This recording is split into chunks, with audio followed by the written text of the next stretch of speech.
자, 여러분 안녕하세요.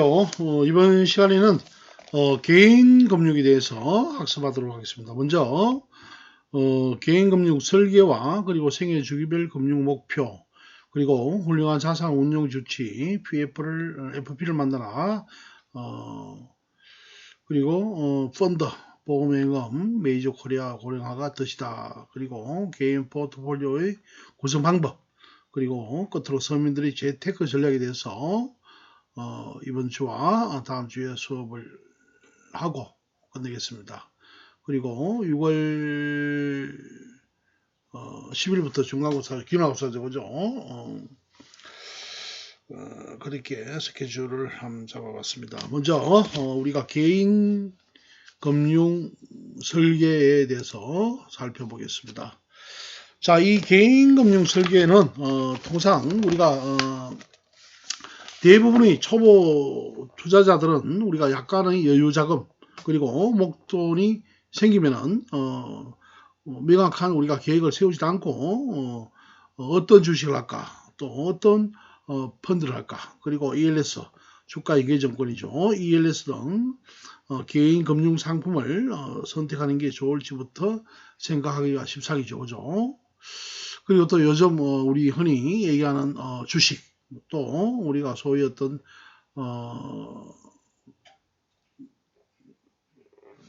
펀드 또 비트코인 그죠? 그래서 이런 부분들이 어떻게 하면 돈을 벌리까 하는 그런 생각을 많이 할 수가 있습니다. 하지만 성공적인 개인 금융 관리를 위해서는 각자의 특성에 맞는 금융 설계를 수립해서 또 이를 실행하고 또 주기적으로 평가해서 수정해가는 과정을 선택하고 확립해야 할 것입니다. 자, 그럼 금융 설계의 수립은 각 개인의 금융 목표를 구체적으로 설정해서 그 목표의 달성을 위해서는 필요한 그 목표 달성을 위해서는 필요한 자산 또는 저축의 규모를 목표 수익률 및 허용위원과 함께 확인하고 또 여러 대안들을 고려해서 최적의 실행 계획을 수립하는 일련의 작업을 통해 이루어진다고 할 수가 있습니다. 자, 그럼 각 개인을 위한 적절한 금융 설계가 수립이 되면 그에 따라서 실천 옮기고 진행 상황에 대한 지속적인 모니터링과 성과 점검을 위해서 금융 설계를 수정해 갈 수가 있죠. 자, 우리가 소비자 행동 구조에서 어떤 우리가 문제를 정보를 인식하고 그죠? 문제의 정보를 인식해서 정보를 파악하고 문제를 인식해서 정보를 파악하고 그리고 대안을 평가해서 또 구매 후에 대한 이런 평가를 할 수 있는 그런 시스템의 구조와 비슷하다고 할 수 있죠. 자, 그럼 금융 설계의 수립은 무엇보다 먼저 각자가 처해 있는 금융 상황을 정확히 파악하는 작업부터 시작된다는 거죠. 이를 위해서는 최근 수개월 또는 1년간의 소득과 그리고 생활비 그리고 큰 소비의 지출과 함께 보유하고 있는 자산 대비 부채를 정확히 파악하도록 해야 하겠습니다. 자, 다음 단계에서는 각자가 달성하고자 하는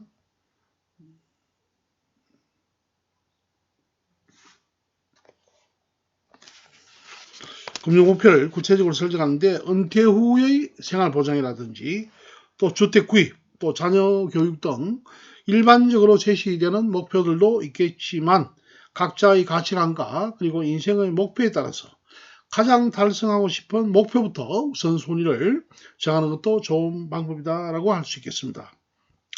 앞서 정한 금융 목표를 달성하기 위한 여러 실천 방안들을 검토해서 최상의 금융 설계를 수립을 해서 이를 실천에 옮기다는 거죠. 자, 자녀의 나이나 배우자의 수익과 같은 개인적 상황과 소비자와 여가생활 등에 대한 가족 구성원의 생각 그리고 경제적 여건들을 감안해서 가장 적합한 금융계획을 세운다는 것입니다. 여기는 기본적으로 각자가 감당할 수 있고 또 감당하고자 하는 위험 수준과 그에 맞는 수익률 목표 그리고 그에 따라 필요한 저축 금액 등이 포함될 것이죠. 자, 그럼 수립된 금융계획에 따라 적절한 금융상품과 서비스를 선택함으로써 실천에 옮긴다는 것입니다. 자, 그래서 금융계획에 따라 최적의 자산 포트폴리오를 구축했다고 해서 모든 일이 끝난 것이 아니라 개인적 상황이나 경제적 여건에 예측하지 못했던 변화가 생기거나 투자 수익률에 급격한 변화가 발생할 수 있기 때문이죠. 적어도 1년에 한 번씩은 그동안 어떤 변화가 있었는지 확인하고 또 그에 따라 금융 설계를 적절하게 수정하는 작업이 필요하다는 것입니다. 자, 그래서 그림에 보는 것 같이 자신의 금융 상태를 파악해서 금융 목표를 설정하고 그리고 가능한 대안을 고려해서 금융 계획을 수립하고 또 금융 계획을 실행을 한 후에 끝으로 성과를 평가하고 금융 설계를 수정한다는 것입니다. 자, 우리가 일상생활에서 행하는 투자나 저축 또 대출 등은 개인 간의 사적으로 이루어지기도 하지만 보통은 우리가 금융기관을 이용할 수가 있죠. 그래서 이런 금융 파이낸스 그죠? 파이낸스 이 금융은 무엇일까? 강의의 개념으로 정의하면 자금의 융통이라고 말할 수 있지만은 이 자금 융통이 이루어지기 위해서는 자금을 필요로 하는 자금 부족 주체와 그리고 자금에 여유가 있는 자금 잉여 주체가 있어야 되겠죠. 그죠? 그래서 자금 잉여 주체에서 자금 부족 주체로 자금이 이전되게 하는 것인데 그 행위에 대한 대가가 주어진 것을 우리가 모두 금융이라고 하겠습니다.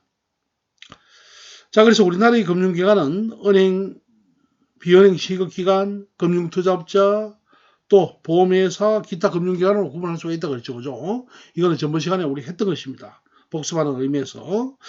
자, 그래서 우리가 언론을 통해 흔히 듣게 되는 제1금융권은 은행만을 얘기하죠. 그죠? 1금융은 은행을 얘기하고 나머지 금융기관은 뭐죠? 제2금융이죠. 자, 그럼 제1, 2금융권을 제도권 금융이라 한다. 제도권 금융. 정부의 공식적인 관리 제도하에 있다는 의미. 제도권 금융을 하죠. 그죠? 자, 그럼 상금융은 어떤 금융이죠? 대부업체나 사채업자가 이에 속한다는 거죠. 그죠? 자, 상금융권의 용어는 정식 용어는 아니고 제1, 2금융권에 대비하여 비공식적으로 사용되는 용어이죠. 그죠? 자, 제3금융권은 우리가 통상 사금융이라고 그러죠. 그죠? 아마 여러분들도 이 사금융을 이용했는 그런 이력도 있을 거고 또 경험도 있을 거예요.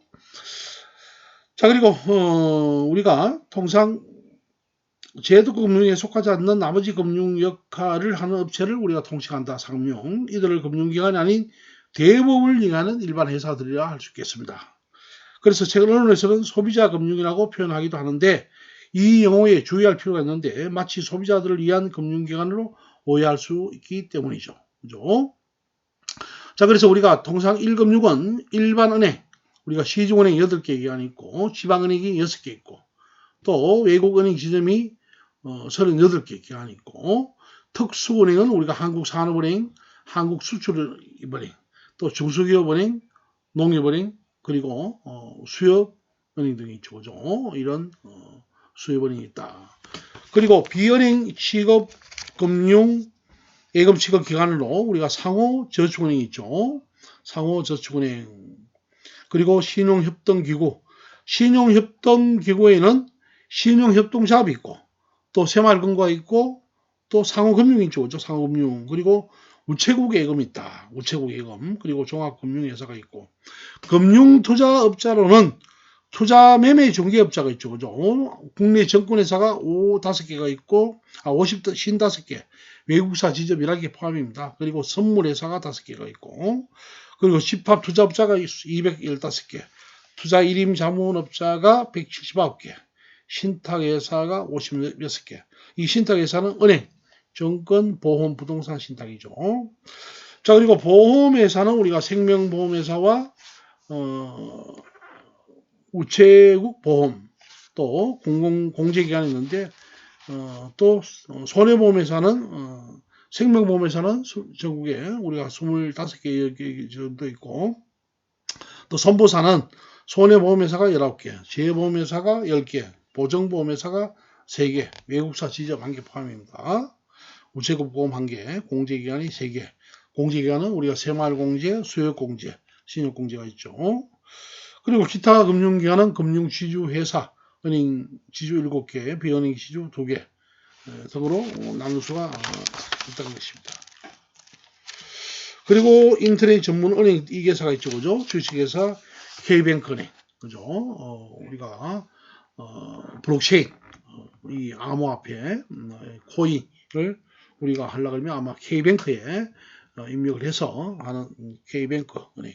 그리고 주식회사 K뱅크 은행, 한국 카카오 은행 주식회사가 있는 거죠.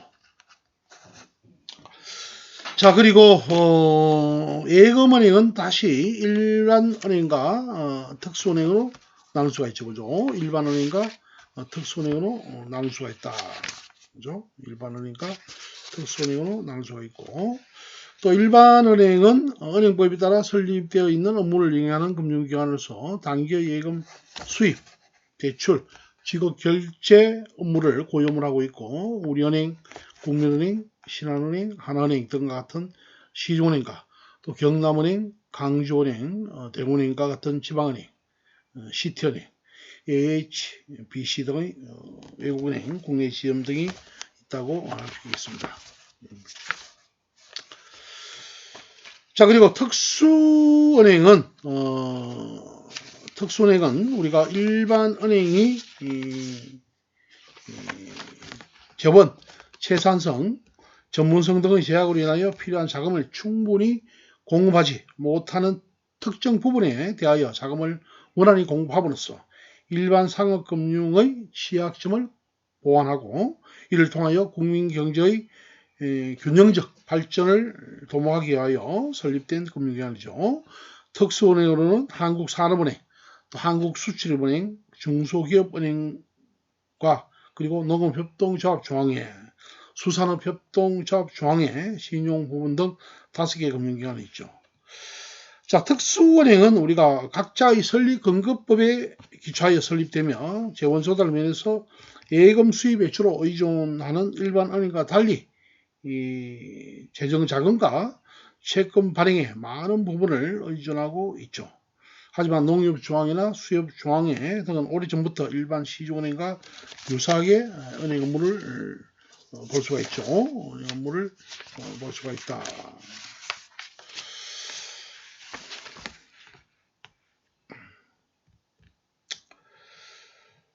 자, 그리고 비은행 예금 취급 기관으로는 예금을 취급하지만은 은행으로 분류하지 않는 금융기관을 비은행 취급 금융기관이라 할 수 있겠습니다. 이들 기관은 결제 기능이 없거나 매우 제한적이죠. 그죠? 그리고 상호저축은행은 일정 행정구역 내에 소재하는 서민 및 소규모 기업에 금융편을 제공하기 위하여 설립된 서민금융기관이다 할 수 있겠습니다. 서민금융기관이고 주요 업무는 신용부금, 예를 들어서 예금, 적금의 수익과 대출 업무이죠. 그죠? 그리고 상호저축은행의 예금은 예금자 보호법에 의하여 5천만 원까지 보호받는데 과거에는 상호신용금고라고 불렸는데 법이 바뀌어 상호저축은행이 되었죠. 하지만 일부 상호저축은행이 경영부실로 사회적인 무리를 일으키면서 그 원인 중의 하나로 상호저축은행의 상호가 일반인들로 하여금 은행이라는 오해를 불러일으켰기 때문이라는 점이 지적됨에 따라 다시 원래의 명칭으로 환원해야 한다는 주장도 있습니다. 줄여서 우리가 저축은행으로 부르기도 할 수가 있죠. 자, 저축은행과 우리가 도상 대부업계 등 한국 서민금융시장에 풀린 일본계 자금이 17조 원을 넘어섰다는 얘기입니다. 일본이 우리가 금융 분야로 보복 조치를 우리가 확대할 경우 취약한 고리가 될 수 있다는 우려가 높아지면서 금융당국은 이를 예의주시하는 모습이죠. 그죠? 그래서 2019년도에 따르면 금융감독원이 그 당시 새한국당 국민힘이죠, 그죠? 자유한국당 김종석 의원과 민중당 김종원 의원실에 제출한 일본계 금융사 여신 현황을 보면은 지난해 말 기준 일본계 저축은행과 대부업계의 국내 대출은 17조 4,102억 원이 되었다는 것입니다. 이는 같은 시점 저축은행과 대부업체 전체 여신의 22.7%, 76조 5,468억 원에 달한다는 것입니다. 자, 그래서 일본계 자금이 들어온 여타 금융권과 상당한 차이를 지금 있는데, 은행권을 살펴보면 5월 말 기준 일본계 은행 국내 지점의 총 여신은 24조 7천억 원으로 1분기 말 기준 국내 은행 총 여신 1983조 원의 1.2%에 불과하다는 것입니다.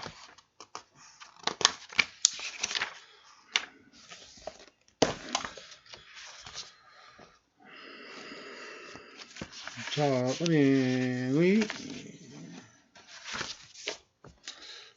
자, 그럼 우리가 은행 업무에 있어서 먼저 은행의 수익의 첫째는 우리가 예금과 대출 등 전통적인 자금 중개 기능과 직결된 전통적 중개 이익인 이자 수익을 낼 수 있고요. 둘째, 이자 수익을 제외한 모든 수수료를 말하는데 비이자 이익의 대표적인 예로는 고객이 송금, 또 우리가 ATM기, 그죠?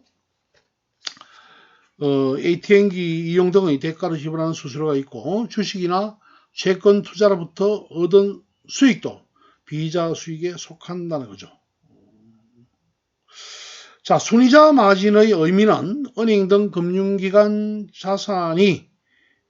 자산을 운용해서 낸 수익에서 조달 비용을 차감해서 운용자산 총액으로 나눈 수치로 금융기관의 수익률을 나타내는 지표인데, 은행 순이익의 근간이 되기 때문에 은행의 수익성을 평가하는 주요 지표로 활용되고 있고, 현재 은행 수익에서 이자 수익의 90% 정도를 차지한다고 할 수 있겠습니다. 또 은행들의 순이자 마진이 커질수록 은행의 대출과 관련된 수익성은 좋지만 은행에 돈을 맡긴 고객의 수익성은 악화된다는 의미로 해석되므로 순이자 마진이 높다고 해서 모두에게 좋은 것은 아니다는 것입니다. 그렇죠? 자, 그래서 국내은행의 순이자 마진 현황에 2010년도에는 2.32%에서 2014년도에는 1.81%, 2015년도에는 1.58%, 2016년도 1.5%, 2017년 1.63%, 2018년 1.65% 정도로 이런 현황들이 있고, 은행의 수익성 개선 방안으로 먼저 첫 번째 이익 중심 경영 지향이다. 이 부분은 우리가 고객별, 상품별, 거래 단위별로 수익성을 분석을 해서 이익이 많은 분야에 우선순위를 두고 이익 원천의 효율을 높이는 영업을 지향한다는 것이죠. 두 번째, 은행의 수익성 개선 방안으로 영업점 자율 경영 정착인데요. 이 부분은 영업점마다 영업 환경과 고객 기반이 다르기 때문에 각자 영업점의 특성에 맞는 영업 전략을 수립하고 실행하는 것이 무엇보다 중요하다고 할 수 있겠습니다. 세 번째, 저수익 영업점은 과감히 통폐합을 해서 필요 이상의 본점 부서 직원들에 대하여 영업점 발령으로 영업점 영업 강화와 리스크 관리를 동시에 해소한다는 것입니다. 자, 네 번째, 낮은 부분으로부터의 실질적 영업 개선인데요. 이런 평소 일상적인 업무에서 느끼는 불편함이나 고객의 작은 불만으로부터 새로운 아이디어를 모아서 서비스의 질과 업무의 효율성을 제고하고, 다섯 번째, 선제적인 신용 리스크 관리인데요.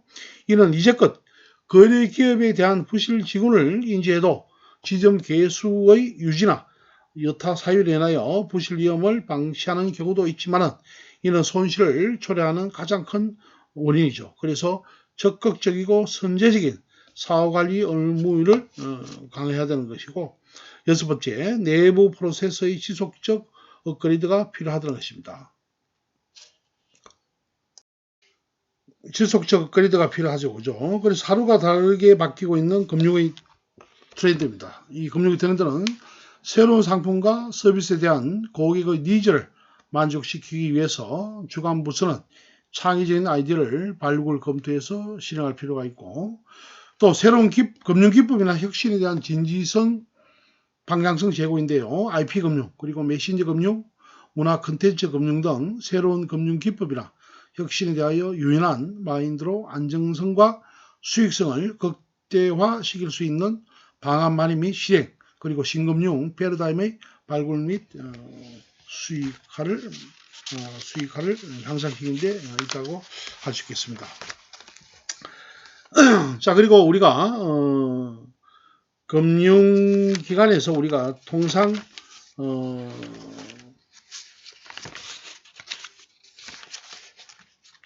특수은행, 그죠? 우리가 금융기관의 역할에서 우리가 은행의 업무, 우리가 한국은행의 업무는 전부 시간에 우리가 화폐의 발권, 금융기관 예금과 예금 지급 준비, 그리고 금융기관에 대한 대출, 또 공개시장에서의 정권의 매매, 또 한국은행 통화안정증권 발행을 하고, 또 정부 및 정부 대행 기관과의 업무, 이 부분은 국고금을 지급하고 정부의 정권 문서 등을 보호 예수하고, 또 7번째 지급 결제 의무, 그리고 외국환 업무, 지급 결제 업무, 제국환 업무, 기준금리를 결정을 할 수 있는 그런 금융기관의 역할을 우리가 한국은행이 할 수 있죠. 자, 그리고 우리가 수출입은행, 그죠? 우리가 통상 이 남북 기금 협력에 의한 통일 기반을 조성하기 위해서 수출입은행이 유지되면서, 또 대외 경제 협력 기금을 통한 개발도상국과의 경제 협력을 정립시키고, 또 공적 수출 신용기관으로 국가 수출을 지원하죠. 자, 우리가 산업은행은 신용 경색 해소를 위한 기업 금융 강화를 하고, 그리고 유망 중소기업 지원을 위한 신용혁신 확대를 해서, 그리고 기업 구조 조정 및 자본시장을 안정하는 데 있고, 지역개발 및 균형 발전을 유도하는 데 있죠. 산업은행은.